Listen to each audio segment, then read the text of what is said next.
안녕하세요. 배신의 장미입니다. 오늘 이야기는 있을 때는 소중함을 몰랐다가 결국 없어지고 나니 그 소중함을 깨닫게 되어서 땅을 치고 있다는 한 시어머니에 관한 사연입니다. 지금 와서 후회해봤자 무슨 소용이 있을까요? 이미 버스는 떠나버리고 빈자리만 남아있는데 말이죠. 과연 이 집안에 어떤 사정이 있었는지 사연 속으로 들어가 보겠습니다. 30대 후반 늦은 나이에 결혼을 하고 자의반 타의반으로 13년간을 시어머니 모시고 살았던 사람입니다. 시어머니를 모시고 산 것은 저희 부부 사정도 있었지만 효심 지극한 남편 탓도 있었습니다. 저희 남편은 손이 좀 불편해요. 어렸을 적 소 우사에서 놀다가 잘못되어서 팔꿈치가 꺾여 그리 된 것이라고 했어요. 장애 판정을 받은 상태고 왼쪽 팔 같은 경우엔 심하게 꺾여져 있는 그런 상태죠. 남편이 다치고 나서 큰 아들이었기에 시어머니는 없는 살림에도 남편의 팔을 고치기 위해 많은 노력을 하셨다고 합니다. 하지만 돈이 없었기에 치료 시기를 놓친 것이 분명했고 결국 남편은 평생을 그 불편한 팔을 하고 살게 된 것이었지요. 비록 남편의 팔은 온전하게 돌아올 수 없었지만 시어머니의 노고와 희생은 남편에게 오롯이 전달이 된 듯 싶었습니다. 세상에 효자도 그런 효자가 없었거든요. 그런데 효자인 만큼 남편은 아내에 대한 사랑도 매우 극진했던 사람이었어요. 그러니까 제가 아직도 그 남편이랑 살고 있는 거겠죠. 13년 동안 시어머니를 모시고 살면서 가난한 친정 때문에 아이를 낳지 못한다는 것 때문에 시도 때도 없이 저는 구박을 받았어야만 했습니다. 제가 시어머니에게 혼이 나고 혼자 울고 있으면 남편은 슬며시 제게 다가와 미안하다고 자기가 잘못했다고 말을 합니다. 어머니 앞에서 제 편을 들지 못하는 것, 시어머니를 모시고 살 수밖에 없는 우리 부부의 처지에 대해 제게 너무 죄스럽다고 말을 했었던 사람이었죠. 하지만 남편은 절대로 저 때문에 시어머니를 등질 수 없는 사람이었습니다. 그걸 알고 있었기에 저는 시어머니의 험한 말들을 견딜 수밖에 없었고 만일 남편까지 제게 모질게 굴었다면 바로 도망이라도 갔을 것이나 우리 남편은 둘이 있을 때는 제게 항상 안절부절이었어요. 내가 다 잘못했어. 내가 좀 더 똑똑하고 좀 더 많이 배웠더라면 당신을 이렇게까지 고생시키진 않았을 텐데 오늘도 어머니가 많이 뭐라 하셨어? 아, 왜 자꾸 당신한테 그러시는 건지 내가 대신 사과할게. 많이 속상했어? 그래서 많이 울었어? 내가 정말 미안해. 지금 받고 있는 서름 나중에 우리 어머니 돌아가시고 나면 내가 다 갚아줄게. 공주 대접해주고 매일 꽃가마 태워주듯 그렇게 살도록 할게. 정말 미안해. 이렇게 예쁘고 착한 사람을 왜 우리 어머니는 그렇게 싫어하실까? 정말 이해할 수가 없네. 어머니가 자기한테 셈이 나나 보다. 그래서 당신을 못 살게 구시나 봐. 미안해. 정말 당신한텐 내가 너무 미안해. 그리고는 남편은 저를 따스하게 안아줍니다. 그리고는 저보다 더 서럽게 우는 그런 사람이었죠. 남편이 되어서 무능력하다. 남편이 되어서 아내에게 바람막이도 못 대어주고 참 호구 같은 사람이다. 못난 사람이다 하실 수도 있지만 그래도 저는 남편의 심정이 이해가 되었습니다. 장남으로서 그리고 몸이 불편한 본인을 위해서 시어머니는 분명히 희생을 하셨을 것이고 본인 때문에 흘린 눈물을 모른 척할 순 없는 거겠죠. 그렇기 때문에 결혼을 하자 했을 때 다른 건 다 필요 없고 그냥 시어머니만 모시겠다고 하면 제게 뭐든 다 해주겠다고 말을 했었던 거겠죠. 그리고 시어머니 또한 남편에 대한 애정이 지극하시긴 합니다. 그래서 시어머니 입장에선 흔히 우리가 이야기하는 아들을 빼앗겼다고 생각을 하셨을 수도 있어요. 그리 고생을 해서 키워놓았는데 평생 엄마 옆에서 엄마만 바라보면서 살 줄 알았는데 늦은 나이에 결혼을 하겠다고 저를 데리고 왔으니 말이죠. 하물며 그럼 양심이라도 있게 결혼하겠다는 여자가 나이라도 어릴 것이지 나이도 남편보다 한 살밖에 어리지 않고 얼마나 기가 막히셨겠습니까? 저라도 시어머니 입장이라면 저 같은 며느리 반갑지 않았을 겁니다. 시어머니 모시고 살면서 갖은 구박과 무시를 당했었지만 다른 건 다 참을 수 있었으나 시어머니가 제 친정 이야기를 하시는 것은 좀 견디기 힘들긴 하더군요. 13년 동안 말입니다. 그 정도 살았으면 그만하실 만도 한데 시어머니는 그리도 제 친정이 얄미우셨나 보더라고요. 돈 없고 가진 것 또한 없는 저희 친정 부모님이 얼른 세상을 뜨셔야지만 당신께서 마음이 놓일 것 같다고 스스럼 없이 말씀을 하셨던 분이셨습니다.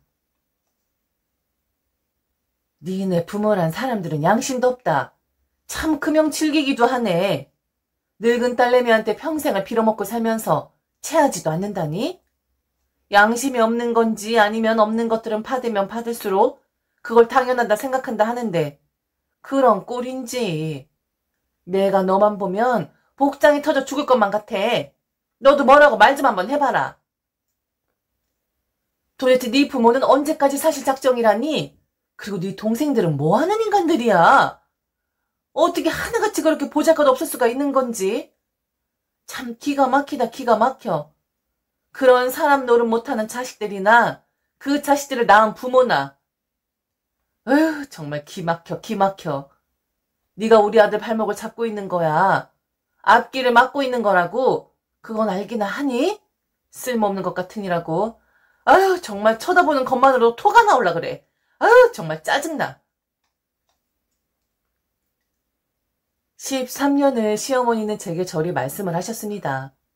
좀 저란 사람이라도 익숙해지면 좋으련만 처음 들었을 때와 13년이 흐른 뒤에 들었을 때도 제 귀는 따갑기 그지없더군요.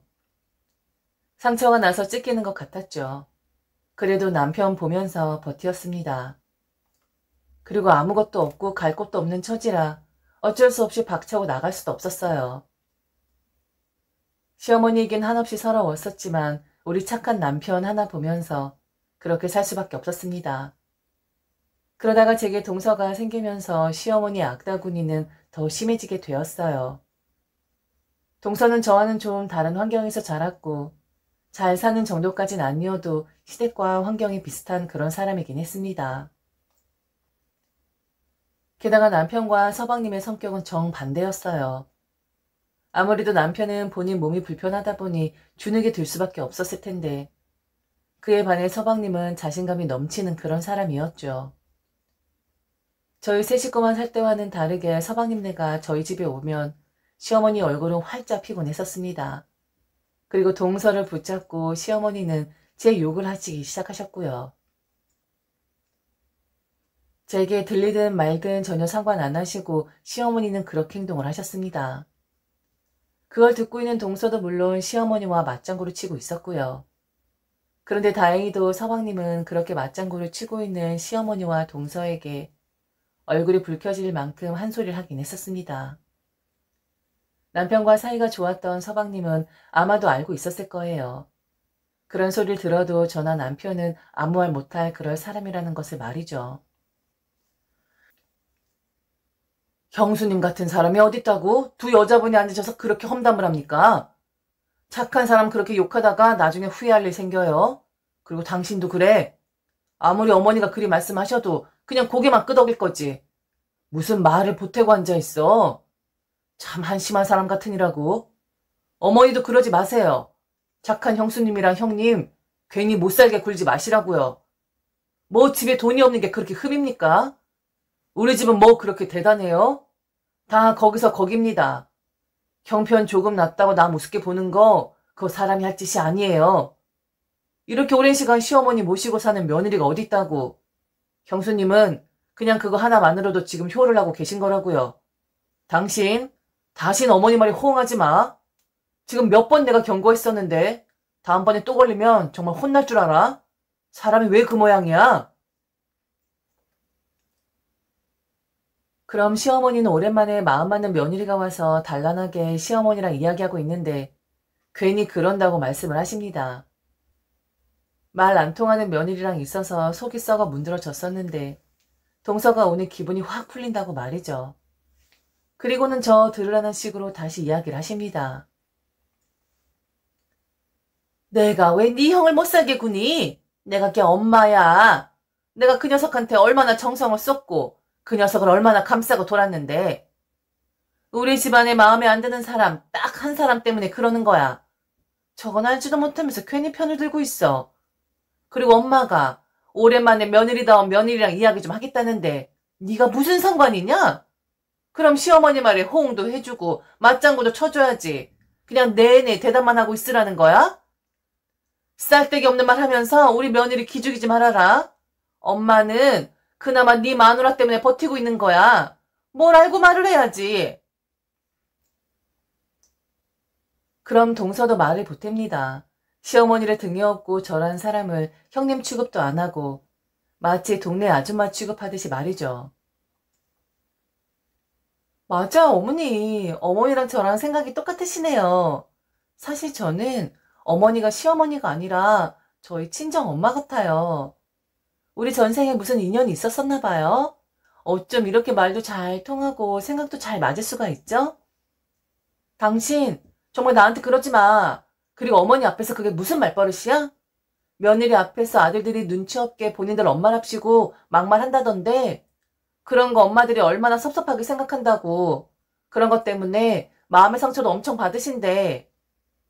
그리고 자기 아내를 위해야만 남편인 당신도 그런 대접을 받는다는 거 몰라? 그리고 지금 어머니가 없는 말씀 하시는 것도 아니고 다 맞는 말씀 하시잖아.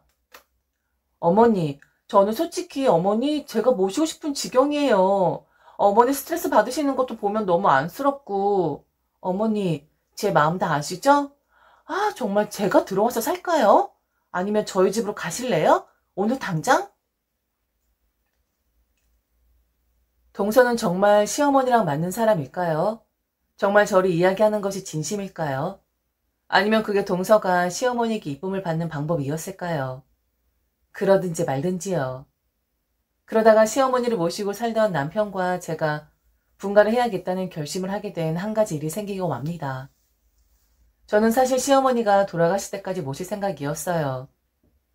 그게 제가 남편을 선택했기에 따라야 하는 운명이라 생각을 했었고, 그리고 저를 사랑해주고 저를 안타까워해주는 저를 향한 남편에 대한 도리라고 생각을 했었습니다. 그런데 그 일이 있고 나서는 남편도 이젠 더 이상 안 되겠다 말하며 제게 분가 이야기를 먼저 하더군요. 그 일은 바로 저희 친정아버지가 돌아가셨을 때였습니다. 장례를 치를 때만 해도 별 문제 없었어요. 그래도 13년간 이 집안 며느리로 살았기에 시어머니 포함 모든 식구들이 저를 위로해 주긴 하더군요. 그렇게 험담하고 마음에 안 들어 하더니 그래도 슬픈 일에 나를 저리 위로해 주는 것을 보니 그래도 가족은 가족이구나 라고 생각을 했었어요. 그런데 그게 아니었습니다. 친정 아버지 보내드리고 집에 오니 웬일로 동서가 와 있더라고요. 제가 없는 동안에 시어머니 식사를 챙기면서 시어머니와 함께 있었다 하더군요. 그래도 마음 맞는 시어머니와 둘째 며느리라 다행이라 생각했습니다. 그런데 동서가 갑자기 엉뚱한 말을 하더라고요. 형님, 이제 친정에 돈 끊으시는 거죠? 어머니랑 지내면서 이야기 좀 들었는데 형님네 친정 정말 너무 양심 없었던 거 아니에요? 아니 무슨 결혼하자마자 형님한테 돈을 원할 수가 있는 거죠? 저는 친정 1원 한 장 안 주고 있는데. 형님이 정말 효녀셨네요. 그런데 형님, 출가 외인이 효녀가 되면 누가 피곤한 줄 알아요? 바로 남편 쪽이에요. 저는 사실 어머니가 왜 그렇게 형님을 마음에 안 들어 하시는 건가 좀 의아했었었는데 너무 하시긴 했었네요. 형님네 친정이. 아니 무슨 한 달에 200만 원씩 주셨대요? 아주머니가 그렇게 돈을 많이 버는 것도 아닌데 형님네가 분가를 안 하시는 이유가 있었군요. 어머니한테 비비고 있어야 하는 이유가 있었어요. 저 정말 몰랐었잖아요. 한 달에 200만 원씩? 게다가 13년 동안이나? 헐 완전 대박. 형님 정말 양심 없으시다. 어머니한테 고개 숙이고 무릎 꿇고 그렇게 사세요. 그런 거 허용해주는 시어머니 절대 없어요. 우리 어머니가 알고 보니까 성인 군자셨네요. 200만 원이요? 한 달에 친정에 드리는 돈이 200만 원? 만일 제가 그리 했었다면 여기에 이런 글도 보내지 않았을 겁니다. 가난한 친정에 13년 동안 그것도 한 달에 200만 원씩 지원해 드렸다면 무릎을 꿇다 못해 무릎이 해질 정도로 그렇게 시댁에 벌벌 기었어야 했겠죠. 저희 친정에 드리는 돈 60만 원이었습니다. 물론 60만 원 적은 돈 아니에요. 저도 잘 알아요. 그래서 면목 없었기 때문에 그동안 시어머니가 없는 친정 일하는 둥, 본인 아들 뜯어먹고 사는 집안 일하는 둥 했을 때도 그냥 듣고만 있었던 거였고요. 그런데 동서는 시어머니에게 들은 말을 곧이곧대로 듣고는 제게 막 쏘아대더군요. 시어머니의 거짓말이었는데 말이죠. 동서, 친정에 돈을 지원해 드리는 건 맞아. 이런 말을 한다는 게 참 우습긴 한데, 그리고 부끄럽기도 하네. 그런데 200만 원이 아니라 엄마 아버지 따로따로 30만 원씩 총 60씩 지원해 드리고 있었어. 그런데 그게 13년이니까 참 큰 돈이긴 하지. 출가 외인이 된 사람으로서 친정에 돈을 드린다는 건 시댁에서 보면 기분 나쁠 수도 있고 손해라고 생각하실 수도 있으니까. 그런데 동서가 이야기하는 이유 때문에 분가를 안 하고 있었던 건 아니야. 나는 어머니를 모시고 사는 게 내 운명이라고 생각을 했거든. 비비고 싶어서 우리 친정에 한 달에 200만 원씩 드려야 했기 때문에 그리한 게 아니라 어머니를 모시는 내 마음은 진심이야. 그런데 동서도 우리 친정이 그렇게 마음에 들지 않아? 그래도 같은 며느리 입장에서 친정 이야기하면서 좋지 않은 소리 하면 기분 좋지 않을 것이라는 거 잘 알잖아. 어머니 말씀에 맞장구 치기 위함이라는 거 알지만 그래도 우리 식구잖아. 나를 배려해달라는 게 아니라 우리 그 일을 배려해서라도 우리 친정 이야기는 좀 삼가줬으면 좋겠어. 내가 이렇게 부탁할게.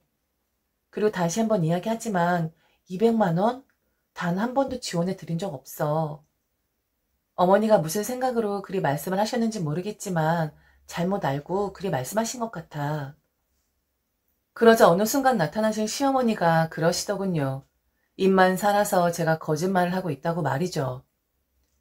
200만 원씩 꼬박꼬박 친정에 보낸 거 다 알고 있고 그래서 빌부터 사는 주제에 시어머니 거짓말쟁이 만들고 있다고 하면서요.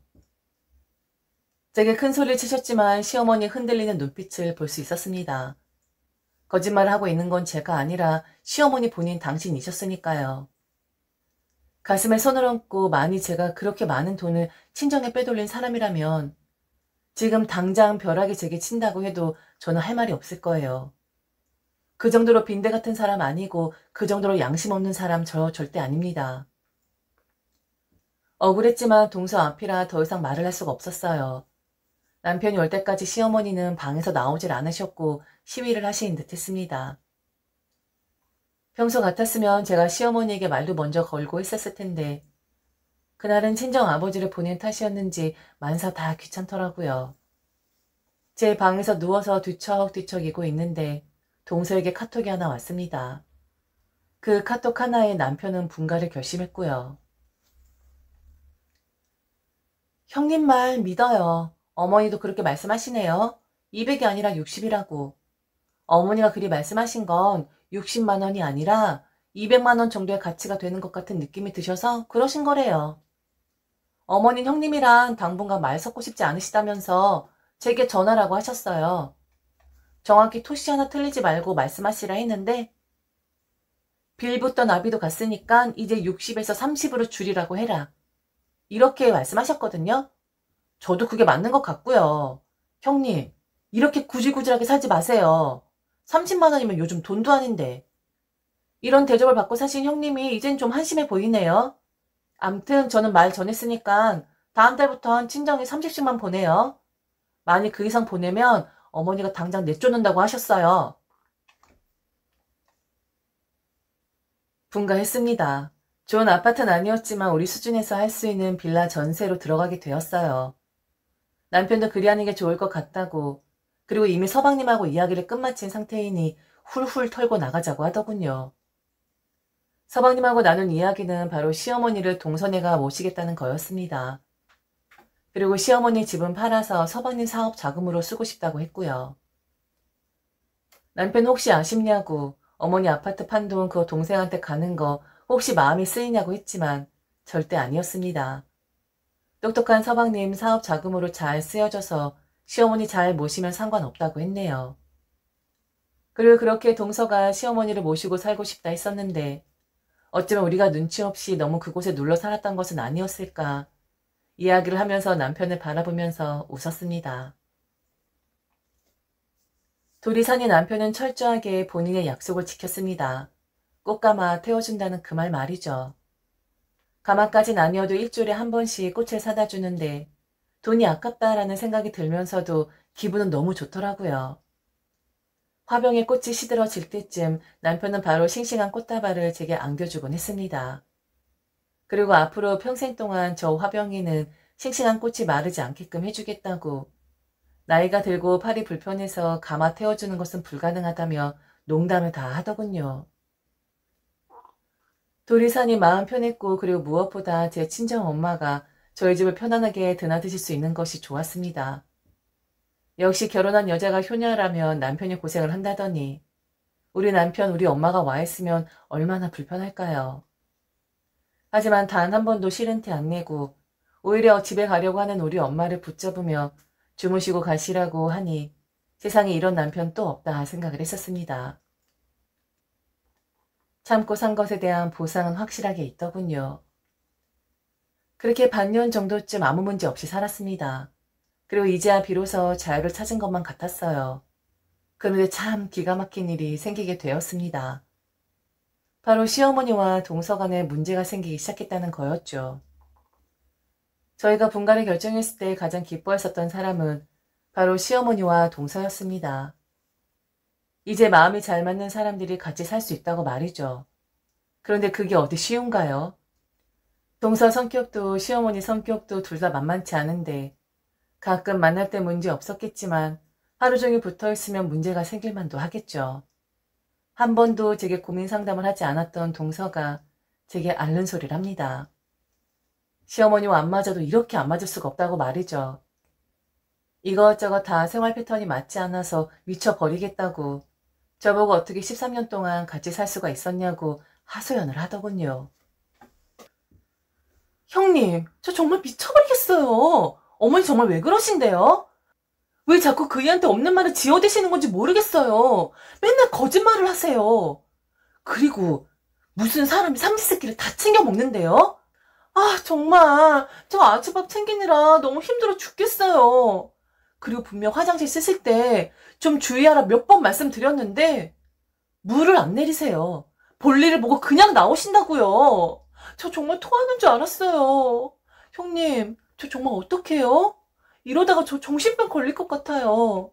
형님, 이번 주만 어머니 좀 모시고 가면 안 될까요? 외출도 못하고 저희 식구도 여행 갈 때마다 항상 눈치 없이 끼시고 그러면서 힘들다, 죽겠다, 재미없다라는 불만만 하시고 저 일주일만 숨 좀 쉬게 어머니 좀 모셔가주면 안 돼요?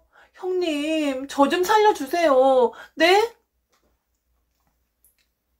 맞지 않을 수도 있지 않을까 하고 생각을 했었지만 이렇게 빨리 시어머니와 동서 사이가 틀어지게 될 줄은 몰랐습니다. 빨라도 너무 빨랐죠. 그렇게 영혼의 단짝이라고 했으면서 그렇게 전생에 무슨 인연이 있었다고 호들갑을 떨었으면서 사람은 역시 겪어봐야 그 진가를 알게 되는 법이죠. 동서, 일주일 어머니가 우리 집에 와 계시는 거 전혀 문제 없어. 그런데 일주일 있다가 동서 숨 좀 트이고 나면 다시 가실 텐데. 그게 더 힘들지 않겠어? 13년 동안 어머니를 모셨던 내가 조언을 하자면 그냥 어머니한테 꿇고 살아. 무릎 꿇고 살라고. 그래야 동서가 편해. 그래도 적어도 동서 친정욕은 안 하잖아. 그게 얼마나 다행이야. 그렇게 단짝이고 마음 잘 통한다고 했는데 너무 빨리 사이가 틀어지긴 하네. 동서 어머니랑 사는 게 소원이라고 했었잖아. 당장이라도 모셔가고 싶다고 내 앞에서 말했던 것 같은데. 힘들 때마다 어머니하고 문제 생길 때마다 좋았을 때를 생각하면서 버티도록 해. 그리고 딱 13년만 모셔보고 그리고 내가 다시 모셔오도록 할게. 나같이 부족하고 말주변 없는 사람도 13년이나 모셨는데 똑똑하고 말주변 있는 동서가 13년을 못 버티겠어? 나는 동서를 믿어. 할 수 있을 거라고. 딱 13년이야. 더도 안 바래. 비단 괴로워하는 사람은 동서뿐만이 아니었습니다. 시어머니도 마찬가지셨어요. 제게 다시 오고 싶다 하시더군요. 동서랑 이렇게 안 맞을 줄은 몰랐다고 당신께서 너무 성급하게 집도 팔아버리고 한 것 같다 하셨습니다. 맞아요. 저희 시어머니 동서내에서 나오시면 가실 곳이 없습니다. 그 집 팔아서 서방님 사업자금 다 대주셨으니까요. 아니면 방법은 서방님이 시어머니가 기거하실 만한 작은 집을 구해주시면 되는 거였는데 시어머니는 저희 집으로 오시고 싶다는 뜻을 내비추셨습니다. 전 이제는 그럴 마음이 없었는데 말이죠. 애미야, 내가 잘못했다. 나는 둘째랑 잘 맞을 줄 알았는데 알고 보니 그곳이 여우 중에 아주 상여우야. 그리고 살림을 왜 그리 못하는지. 반찬이 입에 하나도 안 맞아서 나 지금 10kg나 빠진 것 같아. 여기 있다가 말라 죽을 것 같다고. 그리고 여행을 가도 괜히 늙은이가 끼었다고 있는 눈치 없는 눈치 다 주고 나 정말 서러워서 여기서 살 수가 없을 것 같아. 애미야, 나 좀 당장 오늘 중으로 데려가 줘라. 내가 짐은 다 쌓아놓았으니까 네가 오기만 하면 내가 짐 들고 바로 내려갈게. 얼른 출발하도록 해라. 어? 올 거지? 그렇게 마음 잘 맞고 통한다 하더니만 어긋나는 것도 어쩜 이렇게 잘 맞는 건지. 시어머니도 동서도 참 거기서 거기더군요. 그러기에 있을 때 좀 잘하시지. 그렇게 저와는 죽어도 맞지 않는다고 하셨으면서 우리 시어머니하고 잘 맞는 사람은 세상에 어디 있는 것일까요? 과연 그런 사람이 존재하긴 한 걸까요? 어머니, 반찬 맞지 않는다고 사람 굶어 죽지 않아요. 어떻게 어머니 입맛에 다 맞겠어요? 저도 13년을 어머니 모시면서 제 반찬 입맛에 맞지 않는다고 하셨었는데 아마 동서도 13년 정도 어머니랑 살면 간도 잘 맞추고 할 거예요. 너무 걱정하지 마세요. 그리고 저희 분가한다고 할 때 가장 좋아하셨잖아요. 처음엔 좀 서운했었는데 저 지금 너무 좋아요. 그 사람이랑 결혼하고 처음 신혼생활 하는 것 같아서 너무 행복하고 살 것 같아요. 그리고 어머니가 오실 수가 없는 이유 중에 가장 큰 건 바로 저희 친정 엄마가 저희 집에 좀 자주 오세요. 어머니 저희 친정 엄마 싫어하시잖아요. 생각만 해도 소름 돋는다고 하셨었는데 어떻게 며느리가 돼서 시어머니를 그런 궁지에 몰게 할 수가 있겠어요? 잘 맞는 동서라고 하셨으니까 한번 잘 해보세요. 좋았던 기억들을 어머니 떠올려 보세요. 동서한테도 이야기했는데 어머니 딱 13년이에요. 딱 13년만 살아보시고 그런 다음에 저한테 다시 오세요. 그럼 그땐 제가 다시 모시도록 할게요.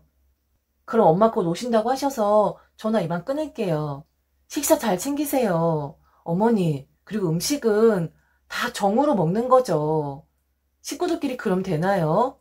너무 음식 가지고 타박하지 마시고요. 그냥 정으로 드세요.